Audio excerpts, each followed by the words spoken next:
Hello, everybody. Welcome back to Beer and Money. My name is Ryan Burklow. And I'm Alex Collins. And on today's episode, we're going to be talking about 3 lessons of money and marriage. Yes. I think, let's just face it, like the 2 most common reasons people get divorced is money and sex. And while we can't help on the sex side, we can help on the money side. Maybe Alex can help, but I'll let Alex stay with that one. Nope, not even going to touch that with a 10-foot pole. So before we dive into though today, Alex, what are you drinking? I am going to be drinking an Oktoberfest beer. So it's the Flocktober Fest from Black Raven. Oh yeah. That's one I haven't had, but I'd love to. Oh, good beer. I heard it's good.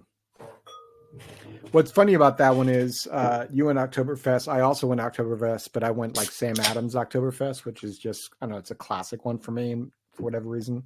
I enjoy it. We are not coordinating this, by the way. Yeah. Like, this is totally random. I was at the store. It was October. I saw the orange on the Oktoberfest bottle. I'm like, let's go with that. So, yeah. This has the traditional Bavarian like blue and white check on the can. Black Raven is obviously a local brewery here to Redmond, Woodinville. It's one of our favorites. Cheers, buddy. Yep. Cheers. Yeah, it's definitely one of my favorites. The brewery that is. The Sam Adams Oktoberfest is, I don't know, maybe it's just memories or something of it, but I always find it to be a solid one as well. So those are our 2 beverages. That's what we're drinking. I'd actually be interested to see what our listeners are drinking at their house, not driving. So yeah, no. Please do not drink and drive. No. So bottle cap rating for your Sam Adams? Bottle cap rating, I'm going to go with the 7 out of 10.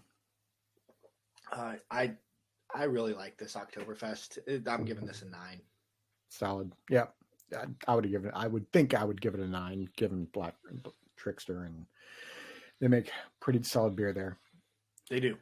So let's dive into this, right? So this is, we've recorded similar episodes like this, but we keep recording it because I can't tell you how many times we have conversations with our clients and things like, oh, my spouse won't care about that, or my spouse doesn't want to be on the call, or my spouse, right? Some excuse that is there. Or it could be the opposite where, oh, actually, it's interesting. My spouse and I got in an argument over something just the other day, right? So it's either like they're completely not involved, or there's a lack of communication that caused them to get, maybe some anger came out of that, or maybe some misunderstandings came out of that. Maybe that's the better word. And you're going to say something else? Well, they tend not to care until they do. Until they do. And when they start caring a lot. And like, this isn't like half the time it's the husband, half the time it's the wife. There's no it's always this or always that. And like, there's not one that seems to like bow out of the conversation either. So lesson 1, like I can't, at least for me and my wife, this has been a huge value, keeping us on the same page. And that's just understanding what each other expects and wants. Like, this could be goals and dreams, but this could just be expectations around responsibilities. Heck, it could just be having a conversation like, hey, our kids are 10 years from college. What are we paying for school? If right. So, what are we paying for? Like, is it room, board, books, tuition? Is it just tuition? Is what are we actually paying for? And this is the difficult part, right? Like, making sure, like, you have to have that conversation about understanding what each other expects. And it's A, hard to find the time to have that conversation, and B, even if you found the time, the last thing you want to actually do is have that conversation. You probably would rather go on a date with your spouse and enjoy a nice dinner away from maybe the kids, maybe some alone time, whatever that is. Perhaps a beer. Perhaps a beverage. Yes. And it's difficult. My wife and I have always built in like the first 20 minutes of our date is a conversation around some aspect of that. It doesn't have to be a budget, but some aspect around like where we're at. And then we get to move on from there. And so you get the best of both worlds. You actually get to talk about it. Yes, I pull out my financial calculator, Alex. The way in which you're describing it, that's exactly what I was like. Please tell me you pull out like a printed out spreadsheet. Honey, let me figure out the present value. Gosh, no, that doesn't happen at all. Actually, if that did happen, she would literally rip it out of my hands and throw it at me. And you know me well enough that of the two of us that's going to pull out a calculator, it's not me. But this is why it was so hilarious to me and why I just started laughing. Yeah. The fact is have the conversation, right? Understand what each other expects and responsibilities. I think there might be some responsibilities that are not spoken, but you expect out of one another.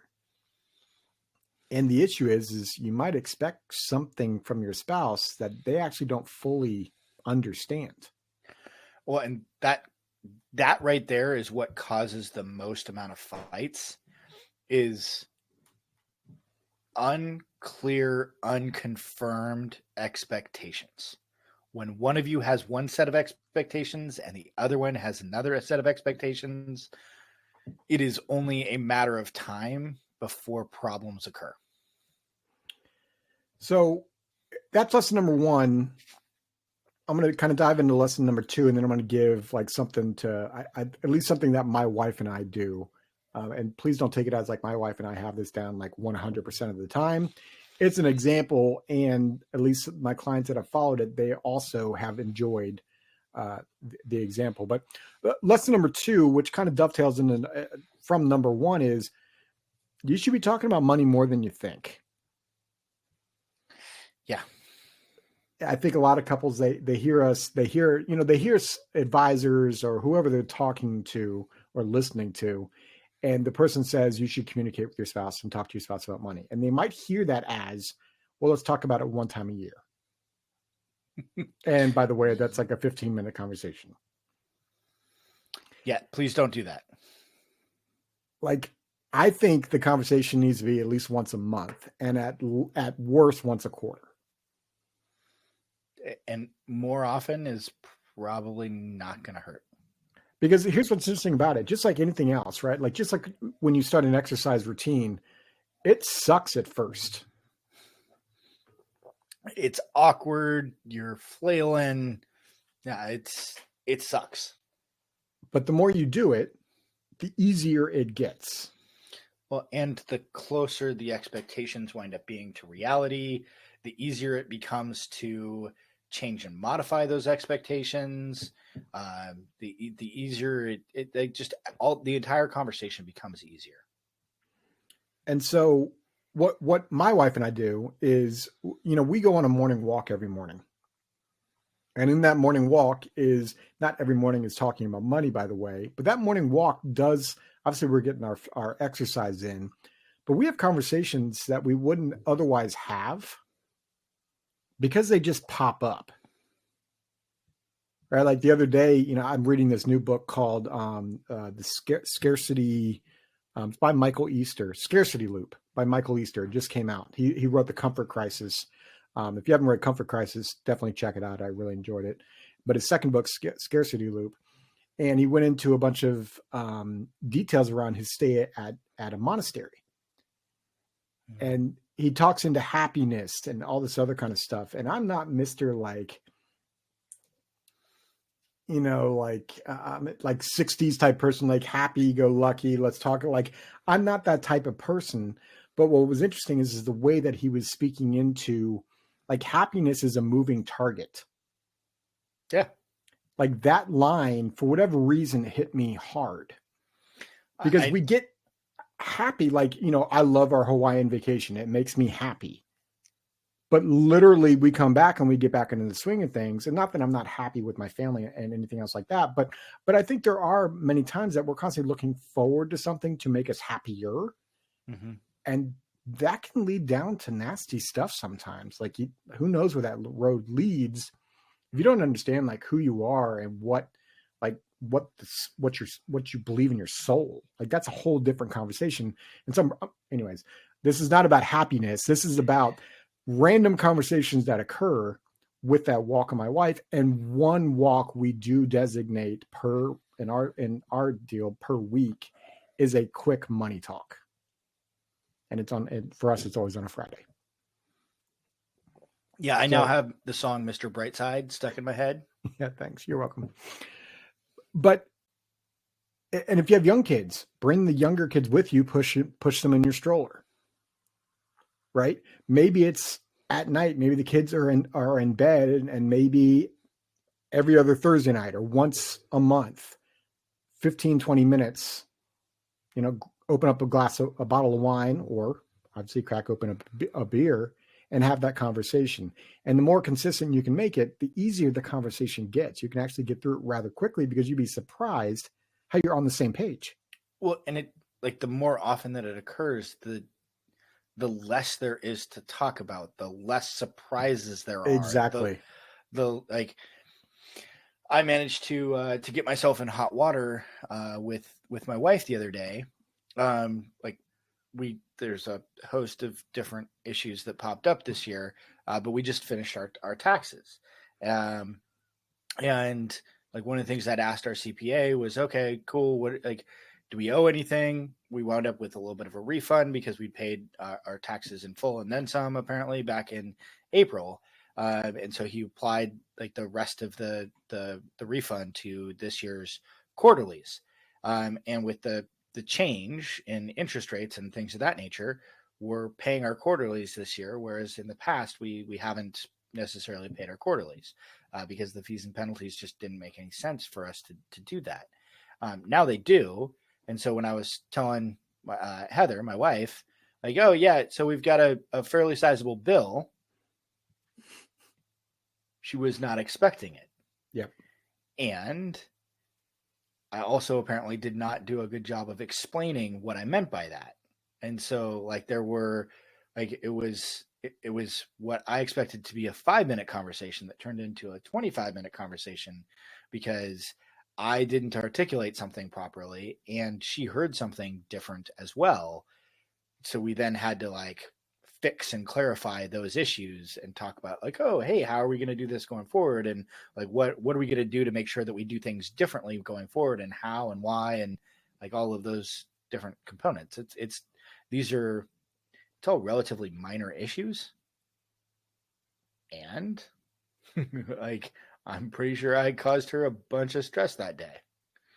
Yeah, think about where that can dovetail, right? There's plenty of times that, I've miscommunicated with Diane, and we both get really frustrated with one another because I thought I communicated it clearly and she told me, no, you're wrong. And of course I was like, no, I'm right. And, right, we go into that not an argument, but right, we're both kind of standing our ground. Well, you're digging into your position and it makes understanding the other person that much more challenging, right?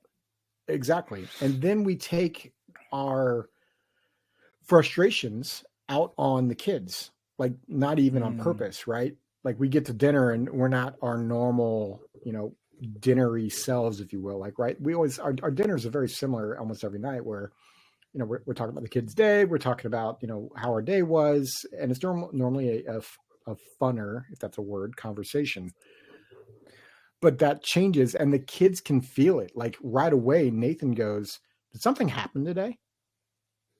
The kids feel it, and so this frustration can go into the family life, and that's the worst part about it. And then maybe my patience is shorter, and it just gets worse and worse and worse. Hence, why money can be a big driver of divorces. Because imagine if it's a constant stress, or something small becomes a bigger stress. And so, kind of finalizing lesson number 2. Talk about money more than you think. Don't talk about it one time a year. I mean, you probably plan your vacation spending more time on that than you do talking about any kind of money plan. Yeah. Which it takes us to number 3, and this is a big one that I think we often overlook because it seems like a no-brainer, but we do it all the time. And that's make big financial decisions together. And I'm going to put a little caveat in here. You should have part of the conversation with your wife is defining what's a big financial decision. Oh, like I can tell you from personal experience, like one of the things that, and Heather's the one that instituted this, was years ago. We said, "Hey, anytime we're going to spend more than $100, like let the other person know ahead of time." Like, and it's not anything other than just trying to prevent surprises. And the fact that our limit was $100 might tell you, like, A, that was a long time ago, and B, things have changed a bit. Because now, like, that's not even close to like the weekly grocery bill. That's eggs and milk. Right. It feels that way, at least. But that gives us at least like a baseline. And so like the other day, like Heather had suggested that like, oh, hey, you were looking for this, there's a sale going on. And so like, I was just messing around on my phone like when we were hanging out as a family watching TV, and I was like, hey, do you mind if I spend X on, this stuff? And Heather was like, yeah, no problem whatsoever. And so it's just one of those things where it's like, it just makes the conversation so much easier.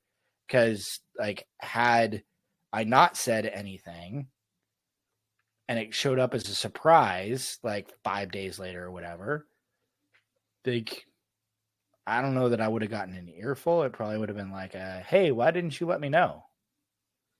Yeah. I mean, the reason it becomes an argument is when the spouse was expecting one thing, like, for instance, a credit card bill, you spend $1,000 and don't tell her.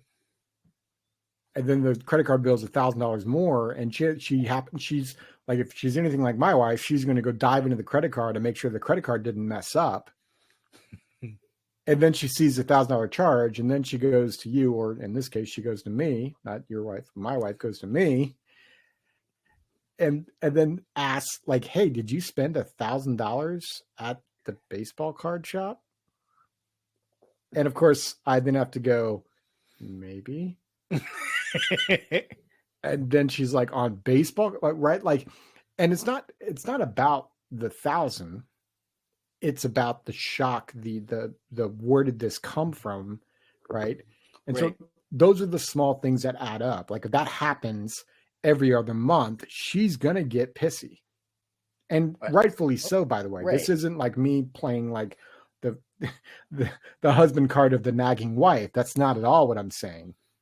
This is rightfully so, and I should have communicated better. Well, and like the other thing is that like, if your spouse is anything like my spouse, when something unusual shows up, they'll go look for what it was and what caused it. But then they'll dig in on like all of the everything. Yep. And so instead of it being the $1,000 baseball card shop, it's the $1,000 baseball card shop, the $20 spent at Hop and Hound, or like going out to the game, buying a beer or two, or like all of the other like non-normal expenses, whatever those look like. And yeah, like you then, instead of having to explain one thing, you're explaining like half a dozen things. And it's not even conversation, it's explanation of like almost, tail between your legs, like crap type of, right? And it's a different conversation. Again, that can go into family, being at the dinner table and being less patient with their kids, right? So the overall 3 lessons here: make sure you understand what each other expects of one another and roles and responsibilities. Talk about money, number 2, and talk about it more specifically, more than you think. And then number 3, make big financial decisions together and define what is a financial decision. Which takes us to the question of the day, Alex. Our question today is, when was the last time that you managed to get yourself in hot water with your spouse? what was it that you managed to do? Most importantly, how is it that you can avoid that next time? Like, what are the steps that you can take? Hint, we may have laid out a couple of them, but let us. If you have questions, head on over to beerandmoney.net.com. .net. .net. I always get that wrong. We've only had the podcast for over 3 years, but it's fine, Alex. Beerandmoney.net. And I really hope we get a lot of responses, because this will be fun to hear. Hopefully other spouses messing up like you and I. Yeah. Hey, we're not perfect, but we're good at fixing things once there's been an error or something messed up. Homework assignment for our listeners.